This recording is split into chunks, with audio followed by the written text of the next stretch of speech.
So that's a case study that was being conducted. Cutaneous leishmaniasis or kala dana.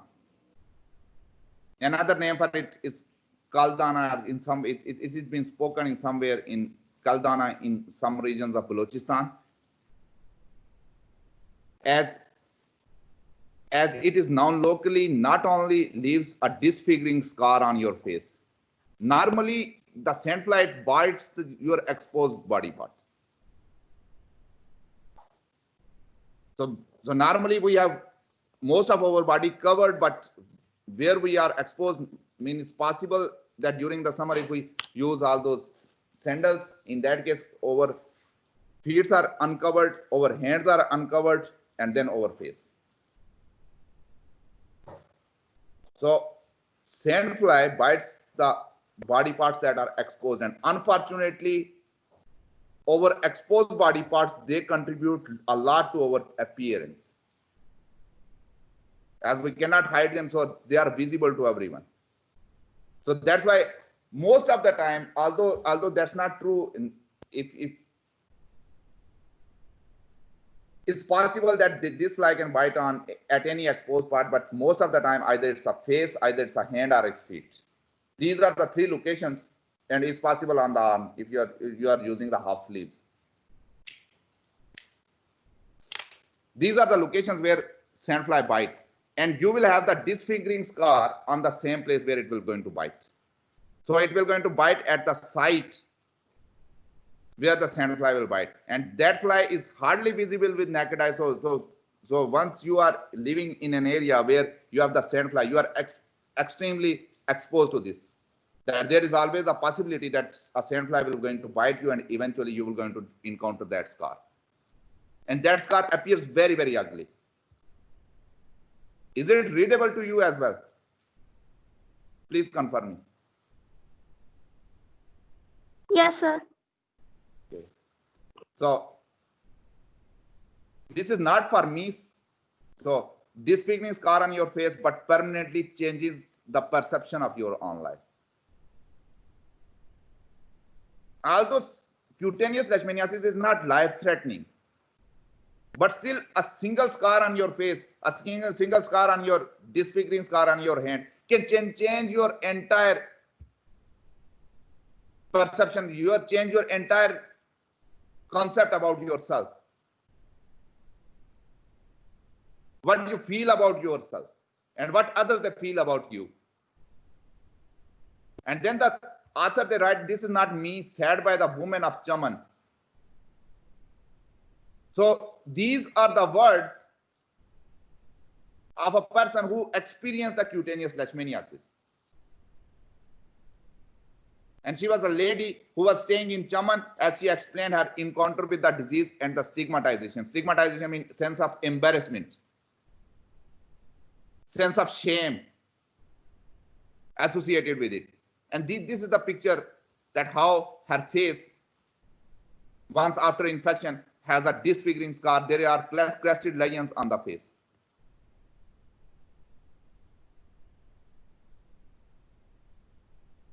This 28-year-old woman is a resident of Chaman, a town located near Pakistan-Afghanistan border in the southwestern province of Balochistan.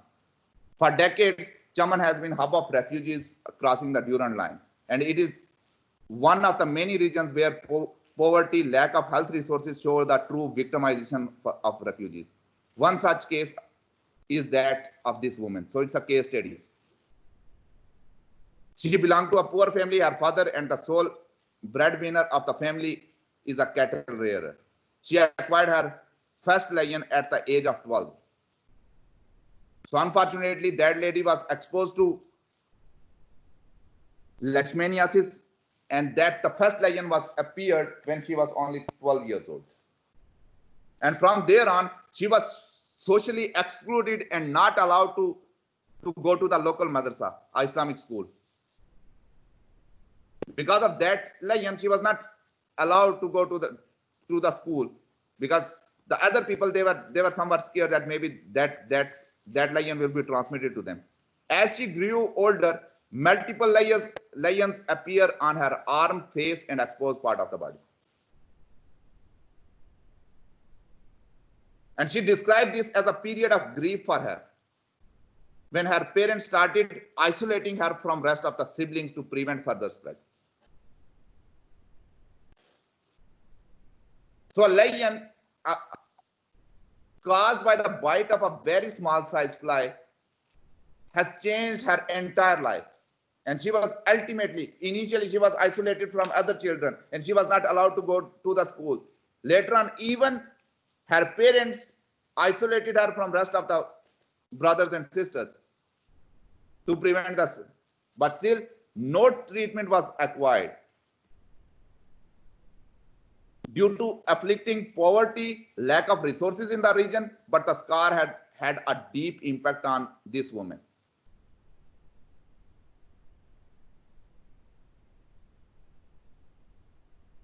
As she is still unmarried in a community where early marriages is common, she described her fate that I will probably get married to a limp or mentally disabled man in a year, and at least what happens to these things. The problem is that leishmaniasis is very, very much treatable. The only purpose to show you that case study is that leishmaniasis is not something that is not treatable. Leishmaniasis is treatable, but once a lesion or disfiguring scar appear on the skin, it's very, very difficult to remove. Rather, you have to live with that scar. And sometimes, if you are living in a poor resource communities, that can change your entire life, and that can have impact on your entire life. So although it's not life-threatening, but there is a very serious stigma or bad appearance associated with this disease. So we cannot ignore this disease. Normally we ignore those diseases who are not threatening. But with leishmaniasis, this can has a huge impact on your life, even with cutaneous leishmaniasis. No one wants a very bad presentation of itself. These lesions, they make your appearance very, very ugly.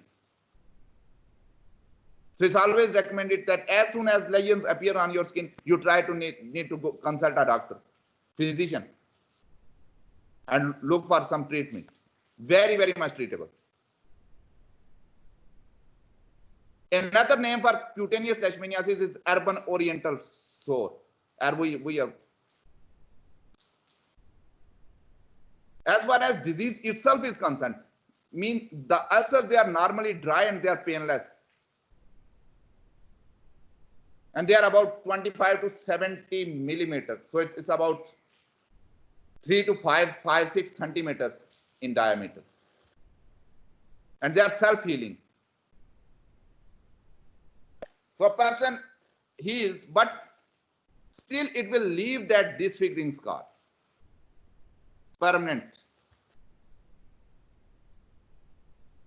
As far as disease itself is concerned, if that disease is not treated, that disease can last for many years and very, very difficult. So the late you will going to have the diagnosis, it will be more and more difficult to treat. And if cutaneous leishmaniasis is not being treated, you will have the disfiguration or destructive.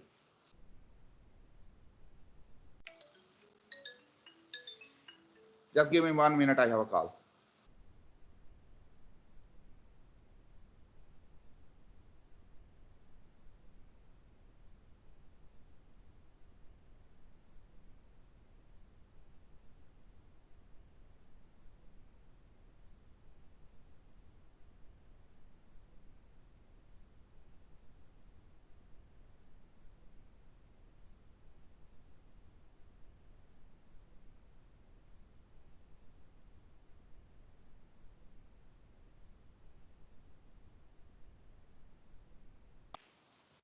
So Leishmania major infection often referred as wet oriental sore. The early papule is often involved and 5 to 10 millimeters. So it's multiple lesions if the person is not immune person.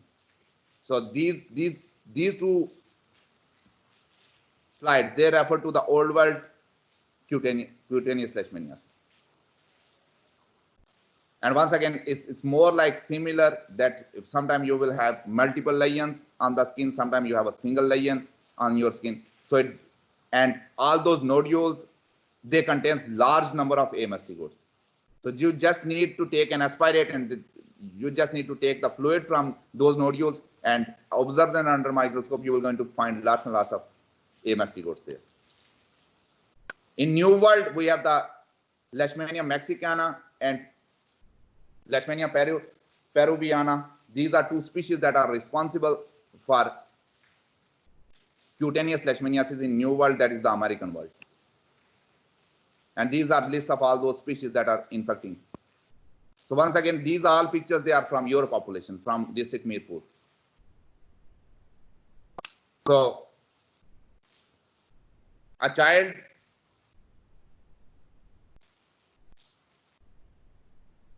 I lost my connection.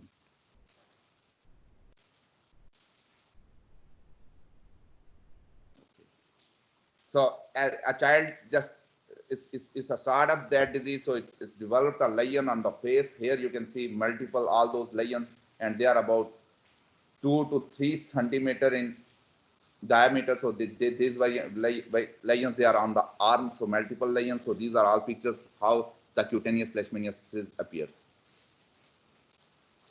And that's once again from your population. We just observe those slides. We just take the smear, and then we process the samples. And after staining, you can see this is the macrophage, and inside that macrophage you can see all those AMST-codes under the microscope. And intracellular parasite, so that's 1000 times magnified image of that slide.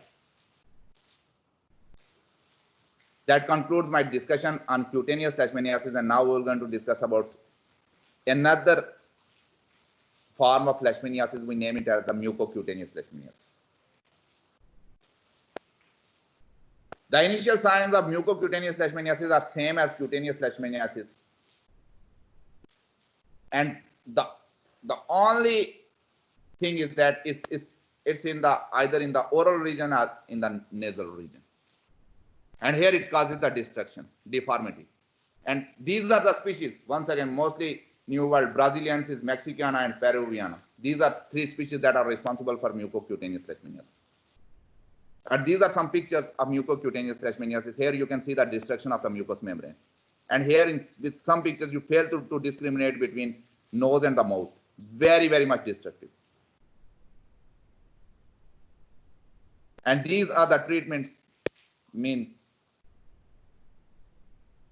Pentavalent antimony is one option to go in, and amphotericin B is the another option. And then you have to treat those complications like anemia, bleeding, and infection, etc. And that concludes my discussion on leishmaniasis. Do you have any question regarding the leishmaniasis? Just feel free.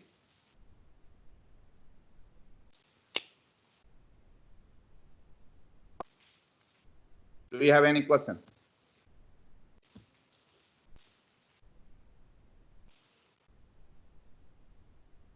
So I have another class, so now I'm going to dismiss your class in couple of minutes. You have 2 minutes, you have to ask questions.